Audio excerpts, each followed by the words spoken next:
Ada satu hal yang seringkali kita lupa. Banyak orang ingin hidupnya penuh berkat, tapi tidak semua orang siap untuk hidup dengan taat.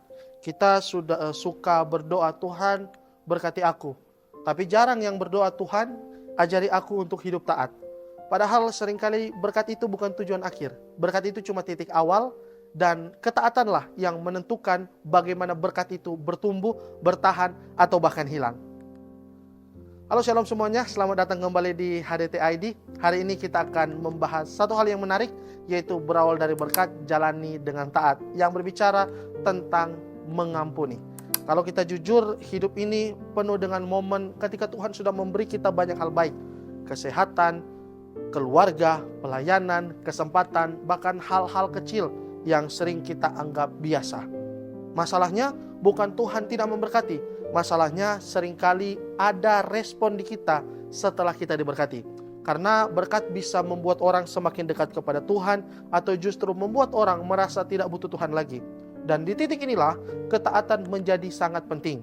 Dalam Matius pasal 18 ayat 21-22 ada satu percakapan yang sangat manusiawi antara Petrus dan Yesus. Petrus datang dengan pertanyaan yang mungkin juga sering muncul di hati kita. Petrus tanya, berapa kali aku harus mengampuni orang yang bersalah kepadaku?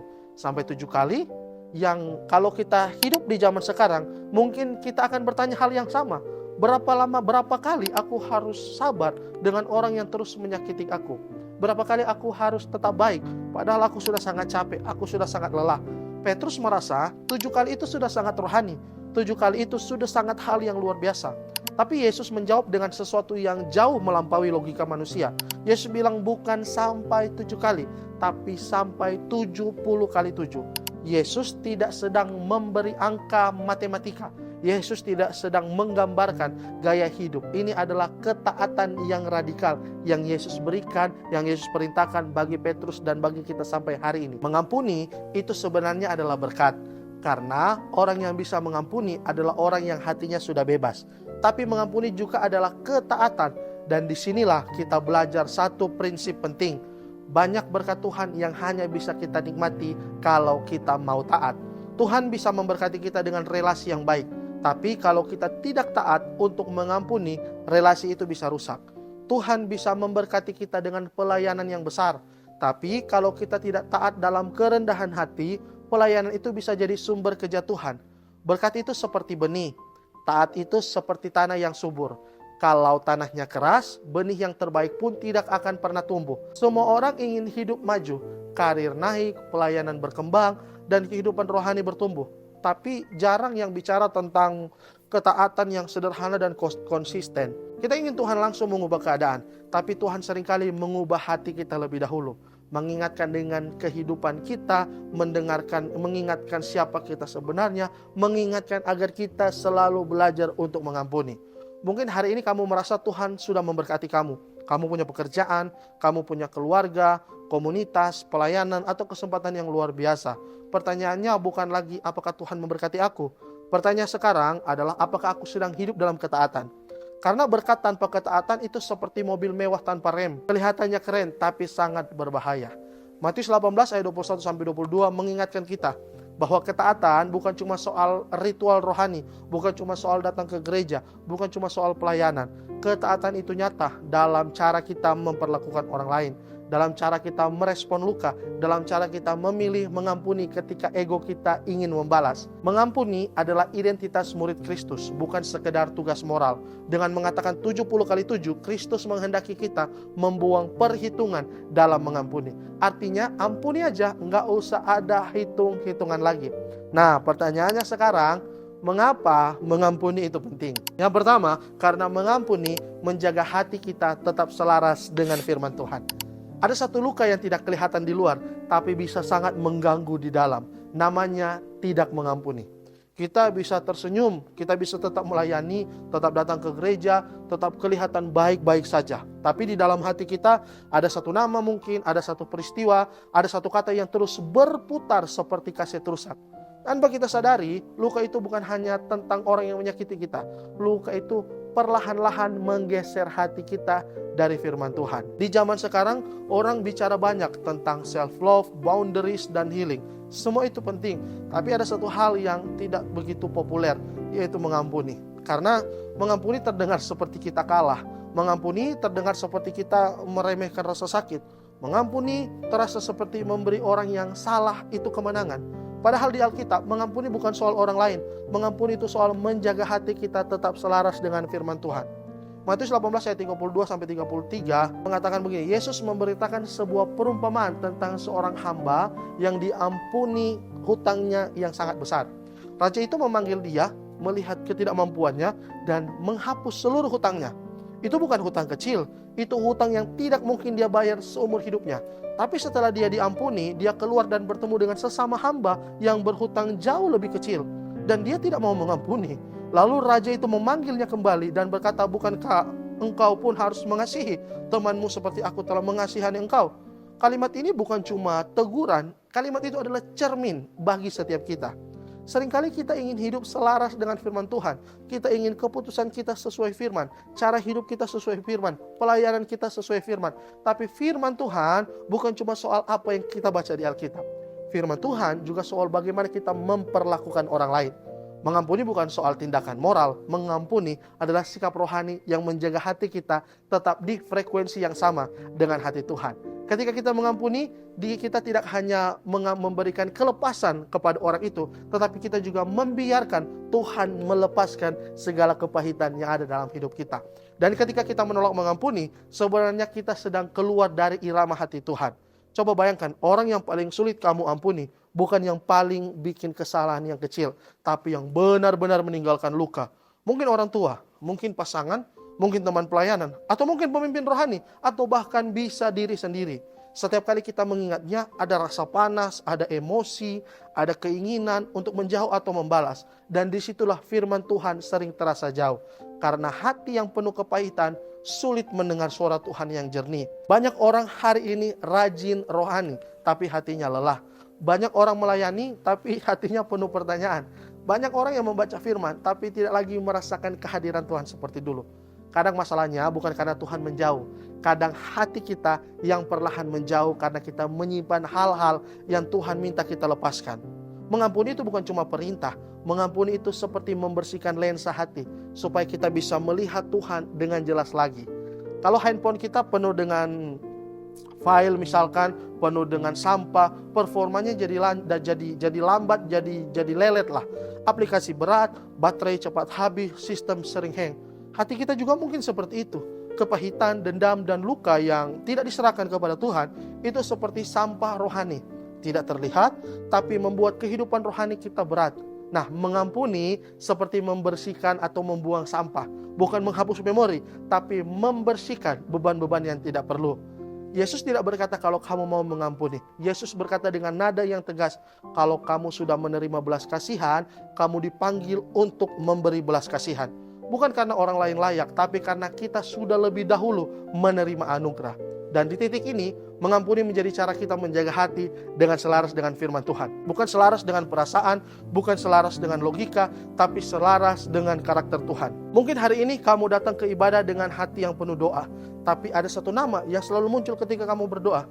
Mungkin kamu ingin Tuhan memberkati hidupmu, tapi ada satu orang yang kamu tidak ingin Tuhan berkati. Firman Tuhan berkata, kasihilah, ampunilah, doakanlah.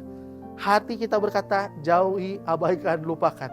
Nah, disinilah kita perlu berhenti dan bertanya, hati siapa yang sedang kita akui? Hati siapa yang sedang kita ikuti? Hati Tuhan atau hati kita sendiri? Mengampuni tidak membuat masa lalu tiba-tiba hilang, tapi mengampuni membuat masa lalu tidak lagi mengontrol masa depan kita. Dan ketika kita memilih mengampuni, kita sedang menyesuaikan ulang kompas hati kita dengan firman Tuhan. Kita sedang berkata, Tuhan, mungkin perasaanku belum siap, tapi aku mau taat. Karena pada akhirnya selaras dengan firman Tuhan bukan soal perasaan yang selalu baik-baik saja. Selaras dengan firman Tuhan adalah keberanian untuk taat bahkan ketika hati kita masih belajar. Itu yang pertama. Yang kedua, kenapa mengampuni itu penting? Karena mengampuni memerdekakan kita dari rasa sakit dan kepahitan. Ada satu hal yang sering kita simpan sangat rapi dalam hati, tapi pelan-pelan menghancurkan kita dari dalam. Namanya apa? Namanya kepahitan. Kita tidak selalu marah di luar, kita tetap bisa tertawa, kita tetap bisa bekerja, tetap bisa melayani, tapi di dalam ada bagian hati yang keras, dingin, dan penuh luka. Dan seringkali kita berpikir, aku memang berhak merasa seperti itu. Aku tidak mau pura-pura baik. Masalahnya, kepahitan itu tidak hanya menyakiti orang lain. Kepahitan paling banyak menyakiti kita sendiri. Di zaman sekarang, orang berbicara tentang trauma, mental health, boundaries, dan healing. Semua itu valid, semua itu penting. Tapi ada satu kata yang sering dianggap kuno, bahkan mungkin berat, yaitu mengampuni, melepaskan pengampunan. Mengampuni sering dianggap sebagai tanda kelemahan. Seolah-olah kita menyerah, seolah-olah kita membiarkan orang lain lolos begitu aja. Padahal dalam perspektif firman Tuhan, mengampuni bukan tanda kalah. Mengampuni adalah tanda bahwa kita tidak mau dikurung oleh masa lalu. Efesus 4 ayat 31 berkata, segala kepahitan, kegeraman, kemarahan, pertikaian, fitnah hendaklah dibuang dari antara kamu. Demikian pula segala kejahatan. Ini bukan sekedar daftar emosi buruk. Ini seperti diagnosa kondisi hati manusia. Kepahitan, marah, sakit hati, konflik, kata-kata yang menyakitkan. Semua itu lahir dari hati yang belum bebas. Setiap orang yang ada di sekitar kita, setiap orang, saya ataupun kita semua, kita punya cerita. Kita punya luka. Tidak ada yang benar-benar hidup tanpa pernah disakiti. Ada yang disakiti oleh keluarga sendiri, ada yang dikhianati oleh teman, ada yang terluka oleh kata-kata pasangan, ada yang kecewa mungkin dengan berbagai macam hal, atau ada yang merasa Tuhan diam. Rasa sakit itu bukan imajinasi, tapi kepahitan itu pilihan. Dan kepahitan membuat luka itu tinggal lebih lama dari seharusnya. Kadang kita berpikir begini, kalau aku terus mengingat kesalahan mereka, aku akan terlindungi. Kalau aku menyimpan kemarahan, aku tidak akan disakiti lagi. Tapi yang terjadi justru sebaliknya. Semakin kita memelihara kepahitan, semakin kita terikat olehnya. Orang yang menyakiti kita mungkin sudah lupa, tapi kita masih mengulang ceritanya di kepala kita setiap hari. Kepahitan membuat kita menjadi penjara bagi diri kita sendiri. Bayangkan kamu membawa ransel berat kemana-mana. Setiap kekecewaan, setiap kata kasar, setiap pengkhianatan, kamu masukkan ke dalam ransel itu. Awalnya kamu merasa kuat, cuma segini kok, ini ringan. Tapi setelah bertahun-tahun, ransel itu membuat kamu berjalan lambat, cepat lelah, dan sulit menikmati perjalanan. Mengampuni itu seperti membuka ransel itu dan berkata, aku tidak mau membawa beban ini lagi. Banyak orang merasa imannya stagnan, doanya terasa kering, firman terasa jauh, pujian terasa biasa aja. Kadang masalahnya bukan karena Tuhan tidak hadir. Kadang hati kita yang terlalu penuh dengan hal-hal yang Tuhan ingin kita lepaskan.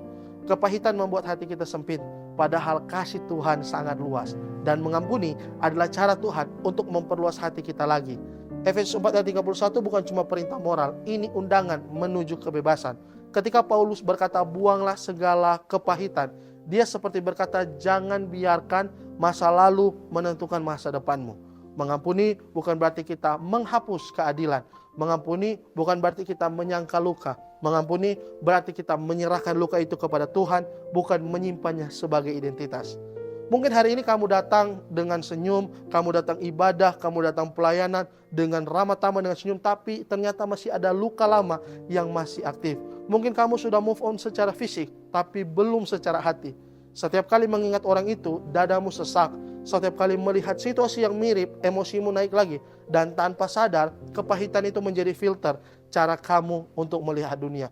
Kamu jadi curiga, kamu jadi dingin, kamu jadi sulit percaya, padahal Tuhan ingin hidup kamu merdeka. Tuhan tidak ingin kita tinggal di dalam luka itu selamanya. Mengampuni adalah cara Tuhan berkata, aku lebih peduli pada masa depanmu daripada masa lalumu. Kita adalah orang-orang yang sudah diampuni oleh Tuhan. Kita adalah orang-orang yang boleh hidup oleh karena anugerah.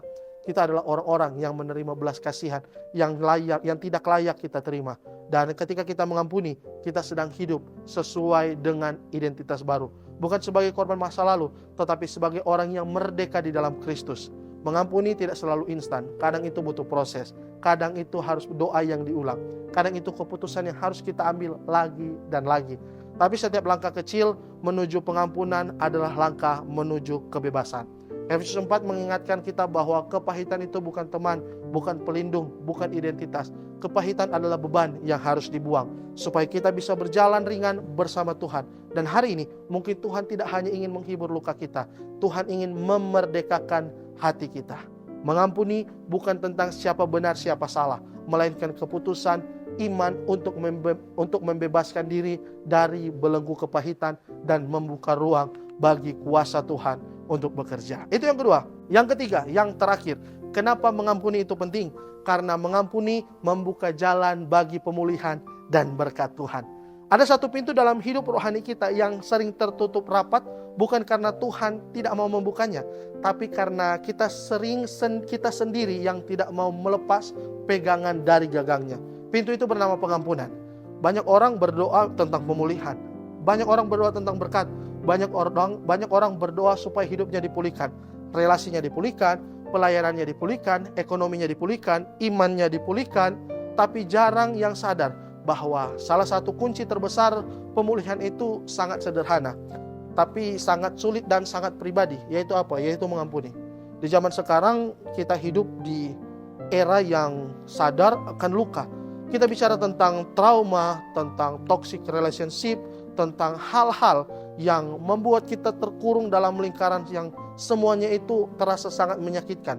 Tapi ketika Alkitab bicara tentang pengampunan, kadang terdengar seperti suara yang bertentangan dengan budaya kita saat ini. Budaya yang bilang jangan biarkan orang yang menyakitimu masuk ke dalam hidupmu lagi. Alkitab bilang lepaskan kepahitan dari hatimu, ya. Yesus bilang balas dengan mengampuni. Dan ini bukan karena Tuhan tidak peduli pada luka kita, justru karena Tuhan peduli. Dia tidak mau kita terjebak selamanya dalam luka itu. Matius 6 ayat 14 mengatakan begini, karena jikalau kamu mengampuni kesalahan orang, Bapamu yang di sorga juga akan mengampuni kamu juga. Ini bukan ayat yang ringan. Ini bukan kata-kata motivasi yang manis. Ini seperti kunci spiritual yang menghubungkan dua dunia, hati kita dan hati Tuhan. Yesus tidak berkata bahwa pengampunan itu opsional. Dia tidak berkata bahwa pengampunan itu bonus bagi orang-orang yang super rohani. Dia mengaitkan pengampunan dengan relasi kita dengan Bapa. Seolah-olah Yesus mau bilang gini, kalau kamu mau aliran kasih karunia mengalir lancar, jangan biarkan hatimu tersumbat oleh kepahitan. Pemulihan itu kata yang indah. Kita ingin pemulihan dalam pernikahan, pemulihan dalam keluarga, pemulihan dalam pelayanan, pemulihan dalam diri sendiri. Tapi pemulihan jarang terjadi di ruang yang penuh dengan dendam. Pemulihan jarang tumbuh di hati yang keras. Pemulihan membutuhkan ruang, dan ruang itu sering diciptakan oleh pengampunan. Mengampuni tidak membuat masa lalu hilang. Mengampuni membuat masa depan punya peluang baru. Setiap kita punya seorang yang sulit diampuni tentunya. Bukan cuma soal orang-orang yang bikin kesal, tapi orang-orang yang benar-benar meninggalkan bekas luka. Mungkin orang yang mengkhianati kepercayaan kita, mungkin orang yang mengecewakan kita, mungkin orang yang seharusnya melindungi kita, tapi justru dia melukai kita. Ada suara di kepala kita yang ngomong, mungkin aku tidak mau memaafkan dia, aku tidak mau berdekat-dekat dengan dia lagi. Tapi saat ini firman Tuhan mengingatkan bahwa setiap kita harus melepaskan pengampunan. Kasih karunia Tuhan itu tidak pernah berhenti. Berkat Tuhan tidak pernah kering. Pemulihan Tuhan selalu tersedia. Tapi kepahitan dan ketidakmampuan mengampuni bisa menjadi sumbatan rohani. Banyak orang bertanya, kenapa hidup rohaniku terasa macet? Kenapa doaku terasa kosong? Atau kenapa aku merasa jauh dari Tuhan? Kadang jawabannya bukan di luar. Kadang jawabannya ada dalam hati kita sendiri. Ada hal yang Tuhan minta kita lepaskan, tapi kita genggam erat-erat. Ada orang yang Tuhan minta kita ampuni, tapi kita simpan dalam blacklist kita. Dan tanpa sadar, kita menutup pintu pemulihan yang Tuhan siapkan. Yesus mengaitkan pengampunan kita dengan pengampunan dari Bapa bukan untuk mengancam kita, tapi untuk menunjukkan betapa seriusnya masalah ini. Pengampunan itu bukan cuma soal etika sosial. Pengampunan itu ritme kehidupan kerajaan Allah. Di kerajaan Allah, kasih karunia mengalir dari atas ke bawah. Dan pengampunan mengalir dari kita ke sesama. Kalau aliran itu berhenti di kita, kita bukan hanya kehilangan damai sejahtera, kita juga kehilangan kesempatan untuk melihat pemulihan yang Tuhan ingin kita lakukan. Berkat Tuhan bukan cuma soal materi, kesuksesan atau promosi. Berkat Tuhan adalah hati yang pulih, relasi yang dipulihkan, tujuan hidup yang jelas, damai sejahtera yang tidak tergantung pada situasi. Dan seringkali pintu menuju berkat itu dibuka dengan satu kunci sederhana, yaitu mengampuni. Mengampuni orang lain seringkali adalah langkah pertama sebelum Tuhan memulihkan kita. kita adalah orang-orang yang hidup dari pengampunan. Setiap hari kita berdiri karena anugerah. Setiap hari kita bernapas karena belas kasihan. Setiap hari kita harus belajar mengampuni. Kita harus mengampuni. Kita sedang hidup sesuai dengan identitas kerajaan sorga. Kita sedang berkata bahwa aku tidak mau hidup sebagai orang yang terikat masa lalu. Aku mau hidup seperti orang yang berjalan dalam kasih karunia. Mengampuni tidak berarti kamu lupa. Mengampuni tidak berarti kamu menyangkal rasa sakit. Mengampuni berarti kamu menyerahkan hak membalas kepada Tuhan. Dan pada momen ini sesuatu yang ajaib terjadi. Hati mulai ringan, pandangan mulai jernih, harapan kita mulai tumbuh lagi. Tapi juga tindakan iman kita kepada Tuhan. Kalau kita mengampuni, maka itu membuka pintu bagi Tuhan untuk bekerja lebih dalam. Dan mungkin hari ini Tuhan hanya ingin menyembuhkan luka kita. Tuhan ingin mengubah luka itu menjadi pintu bagi pemulihan dan berkat yang baru. Mengampuni bukan berarti melupakan luka, tapi memilih untuk tidak membiarkan luka itu menguasai hidup kita. Mengampuni bukan membenarkan kesalahan orang lain, tapi membebaskan hati kita dari kepahitan. Firman Tuhan mengajarkan bahwa pengampunan bukan hanya perintah, tapi jalan menuju pemulihan, damai sejahtera, dan berkat yang mengalir tanpa hambatan. Ketika kita mengampuni, kita bukan sedang kalah, tetapi kita sedang memilih untuk merdeka. Dan disitulah hati kita kembali selaras dengan hati Tuhan. Mungkin hari ini ada nama yang muncul di hatimu, mungkin ada luka yang belum selesai, dan mungkin Tuhan tidak sedang memintamu melupakan, tapi belajar untuk melepaskan. Mengampuni memang tidak selalu mudah, tapi hidup tanpa mengampuni jauh lebih melelahkan. Jadi hari ini mari kita belajar menyerahkan luka itu kepada Tuhan. Biarkan pengampunan membuka jalan bagi pemulihan. Biarkan kasih Tuhan, biarkan karunia kasih karunia Tuhan mengalir tanpa sumbatan di hati kita. Kalau pembahasan kali ini memberkati, jangan lupa untuk share ke orang lain yang mungkin sedang terluka dan yang mungkin sulit mengampuni. Tuhan Yesus memberkati. Sampai jumpa di video-video selanjutnya.